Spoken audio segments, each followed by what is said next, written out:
My name is Darshell McAlpine. My name is Atossa McCrary. I am the CEO of Boss Lady Press, a boutique publishing house here in Houston. I am a content editor and a line-by-line editor for Boss Lady Press. I've been also doing freelance editing for 10 years, and I work part-time as an ESL tutor for the last 5 years. So our goal here today is to give you a snippet of what we do and why we do it, and answer some questions, dispel some myths. We've got a few minutes to talk through some things. If you have questions, you can reach out to us later at www.bossladypress.com. So Boss Lady Press really came into existence as a means to help a friend, and as we begin to define what was needed to publish that friend's work, we thought that we would be able to do this for other writers, other artists in this space. And we've grown from that time just wanting to do strictly self-publishing and focusing on literary excellence. We've always wanted to publish good books and have people read them, but initially, as we work, when you start a new business as an entrepreneur, you're trying to accrue as much business as you can, and sometimes you're doing things that are out of your scope, or you're not sure what your scope is. As we begin to grow over the years, we defined who we are as a publisher. And so because of that, now we take a few exclusive projects a year and we focus specifically on literary excellence. So if you wrote a book and you don't want to edit it and you don't want us to pick it apart and you just want to get it out on the market, we are probably not the publisher for you. Definitely not. But if you are looking to do a work that shows a mark of excellence, that shows that you understand the genre that you're writing in, that you understand some of the elements of writing, whether it's fiction or nonfiction, that you've given yourself to work on even some of the grammatical pieces with our coaching, that's the work we're going to publish. That's what we focus on. And it took us a while to get there. So we're going to talk to you about some of the trial and errors that we went through in that process. And I'm going to let Atossa talk to you about what happened when I handed her that first set of the manuscripts for anthologies. And because we were young, we didn't know a lot that we know now. And so I just said, here's all of these manuscripts, fix it. So it was a complete and total disaster. For one, I wasn't sure how many rounds of editing we were going to be able to get through. So I just kind of went through and did a content edit with the hopes that there would be some grammatical fixes, some proofreading that was going on, but just a content edit asking this needs to be fixed, this needs to be fixed, and hopefully that would be fixed in the next round. Unfortunately, that is mostly not what happened. Most of the time what would happen was we would give all these suggestions. I spent a lot of time giving suggestions. One of the other editors also spent a lot of time giving suggestions. And we get the piece back and nothing has changed. Or we ask them to consider some things and all they do is accept all the changes. And they have not actually gone through and added or revised what needed to be really fleshed out, areas that maybe needed to be taken out, areas that needed to be rearranged. Sometimes things were so bad that I really wanted people to really go through and maybe go over the entire piece again. For the most part, 9 times out of 10, that did not happen, which means that now on the back end, we're trying to, make something much more professional and polished, but we are starting from an area where the authors maybe did not want to actually do the work on the next round. So one of the things that we didn't understand as well is how much editing was needed, and so as you know better, you do better. Mm-hmm. So one of the things that we do now, we're very precise about our publishing anthologies. If you want to publish an anthology with Boss Lady Press and we review that work and determine that it is a piece that fits within our vision and our focus, it is probably going to take you at minimum a year to do that, particularly if you have no authors who've written anything, at minimum a year. We no longer tell you that we'll edit in 2 or 3 weeks. Oh, yes. We edit in 6 to 8 weeks because we do 3 or 4 rounds of edits to make sure that it's as clean as it can be. Make sure that what we're presenting makes sense, that it's succinct, and we do that. So there's a lot of going back and forth in that process. The editors are looking at the work, we're sending it back, and then we're having the authors look at it and send it back to us. Something else that we do now that we didn't do in the beginning is we send out a publishing guideline, and it's about 15 to 20 things that we expect that manuscript to align to before we'll accept it. If it doesn't align with what we say in the publishing specs, we send it back. It's one of the big differences between working for self-publishing and actually working as the publishing house is growing and really branching out. Because as a freelance editor, usually I got work when it was mostly done, and I'm going over it really quickly, doing a line by line, with the expectation that the author who's already done a lot of work will go through it again and make sure that they proofread for the last time. But for the most part, I know that once I'm finished with the piece, it's pretty much done. I've done a lot of work on that, and we can move on to the next step, especially since originally I was working a lot more with nonfiction, which meant that these were very more technical, or just blurbs, stuff like this. These books had a lot more pictures. The first book that we did had a lot more pictures in it. There was not enough to be really concerned with doing another edit or having another round of editing. It was like, okay, I've done this, another editor has done this, we're done, let's move forward, we're good. But when you start working with longer pieces, then the amount of work that needs to be done goes on exponentially. And there's, even for authors, I think a lot of times they don't realize that when they're writing a piece, the general advice is you probably will go through at least 5 drafts before it gets to an editor. It's supposed to go through a couple of drafts. Your first draft should never be the draft that you send to your editor. It is, if authors, me included, have the habit of waiting until the last minute to do something, which means that we get first drafts. But this is obviously not the best thing to do, and so what ends up happening is that means that we need now much more editing, much more going back and say, okay, we need this to fix, and so that we can just get the best piece possible. And I always worry that when people get back and they see all these changes, they're going to be upset. But the reality is, no matter how awesome your work is, no matter how much you've written and you believe it's perfect, it can always get better. Always. You have to accept that as a writer, that people are going to see your work, that they're going to critique your work, that they're going to disagree with your work, that they're not going to like it altogether. You have to find a space in yourself as a writer to be able to accept that. And you walk into publishing your project knowing that these are the things that I'm going to have to deal with. Somehow your soul has to reconcile with the fact that this is your work and people are going to say ugly things about it. I mean, that's reality. It's the reality. It's your work, and people are going to look at it and go, and they're not going to get you, and they're not going to understand what's happening. But there's also a place where you have to trust the expertise of your publishing team.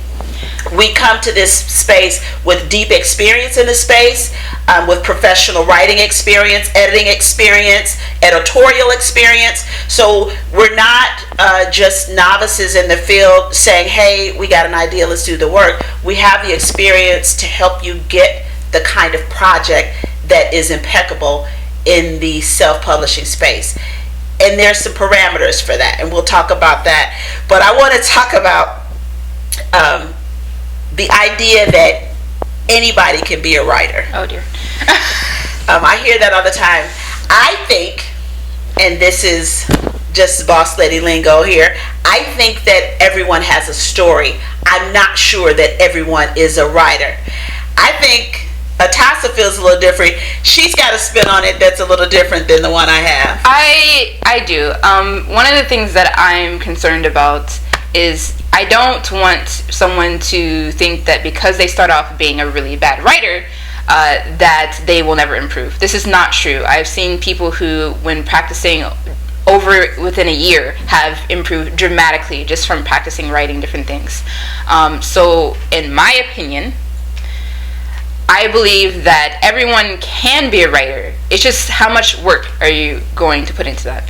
And I make a lot of parallels with this with my students who are learning English as a second language.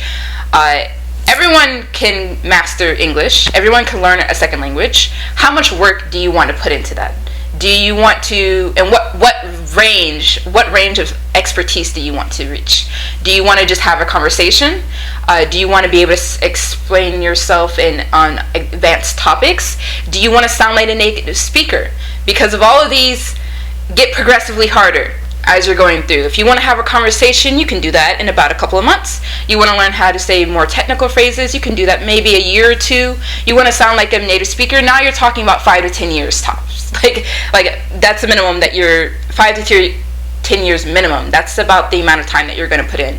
And if you want to become an excellent, amazing, fantastic writer, this is something that people spend their entire lives putting their work into. It's not something that you can just say, okay, one day I'm going to wake up, I'm going to write something, and I'm going to be amazing. No, you can wake up one day and write something, and it was written. And it was decent. And it was decent. Some people are going to start with different talent abilities. Some people are going to have a more natural affinity for storytelling. Some people are going to have more of a natural affinity for sounding crisp and clean, having maybe more of a background in education, so their grammar is much more crisp. Maybe their writing style is a lot more clean, but maybe there's not as much heart in it. Some people are going to be horrible spellers, horrible, with any technical relationship between English and their writing, but their storytelling is going to be amazing. Right. And we've seen that. Yeah, we've seen both. We've seen, it's like the spelling, I had to figure out what we were saying, but once I knew what we were saying, I was impressed. It was impressive. It was great work. And I can't even think of, we may have had one writer in all the time who wrote a draft that blew us away, who was not a writer, and he shall remain nameless. But he had a natural gift for storytelling, and he had been to school, he had degrees, so he understood some of the parameters for writing, and it made his writing good. But that is rare. We're both trained as writers. We're both trained in various aspects of English literature. And even then, even as we critique our own work, we are rough on each other, and we set a high bar for each other. But we also set that bar for the authors that we work with. And we don't say this to make you afraid. I want you to understand that writing, like every other thing that you give yourself to, takes time, it takes practice, it takes perfection to get the excellence that you're desiring. Well, I'm going to disagree with you there. It does not take perfection. Perfection is the enemy of all writers. That's what it takes perfection of excellence, not perfection itself. Right, like there's a point where you got to put it down and say, I'm done. Yeah. You got to let it go, and that is the hard part. Yeah. I think even as a publisher, when the package is already done, the editors have done their work, and we've got everything, and that it is so difficult to push that publishing button, because you know in your mind that once you hit it, it's over, it's done, we're moving on. Yeah, you can always double back and make edits. You can do a second volume, but you never get a second chance to make a first impression. So we try to make sure that our first work is incredible, that it's impeccable, that what we present to you is something that you're incredibly proud of, and that the work you put in, you're proud of. We understand genre, we understand the craft of writing, whether it's fiction or nonfiction. We understand some of the things that writers might miss. We also know how to coach you through that process in a way that is, we set high expectations, so you're going to get pushed harder than you probably want to be pushed, but the end product is a book that you hold in your hand for the first time and you can say that you have become an author, that you have done something that very few people in the population has done. Funny thing I want to talk about is money, because I think it's important. Authors don't make a lot of money. I'm sorry, did I say it out loud? Like, authors spend a lot of money. Authors spend a lot of money. Authors don't make a lot of money. We all can't be James Patterson or J.K. Rowling. We can't write Shades of Grey and have it become a best-selling book and movies. We don't all have that capability. We see that and we aspire to it, and you should continue to aspire to it. We're all not going to be on bestseller lists, but you should aspire to that. I don't even know if you should aspire to it, because I feel like the writers, for the most part, the writers who are, the most respected in the field and also popular, they had the understanding that they would have a day job. Right. Like, that they were, because of, at the end of the day, their craft was more important to them. Getting those words out on paper, getting the work out was more important to them than whether or not they were going to make $1 million. And also, if they had been working hard in the field for long enough, they knew that was unlikely. Right. But I think it's important to maybe aspire to greatness. Yes. But with the understanding that might come in different forms. A lot of times, especially for nonfiction authors, for example, they write a really good book, but maybe it's more as promotion for something else they're passionate about. So they write and they spend their time writing and practicing writing, but it's really something that is a passion project for them that also helps bolster and improve some other aspect or work aspect of their life that helps them get their name out there.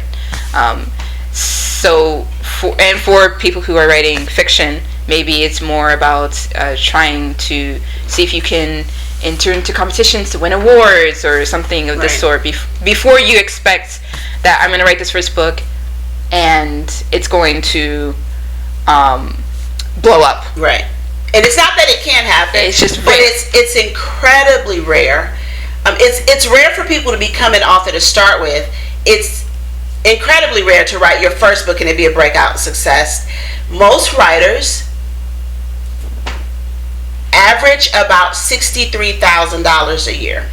That is about the median amount of money, and that is not from writing. That is from going to work. That's from being a professor. That's from teaching. That's from delivering water to businesses. It's something else, and writing is a passion that takes years and years to become very good at and to get into the space. With that said, if you're interested in taking the journey, we're here to help you get there. Thank you. Absolutely.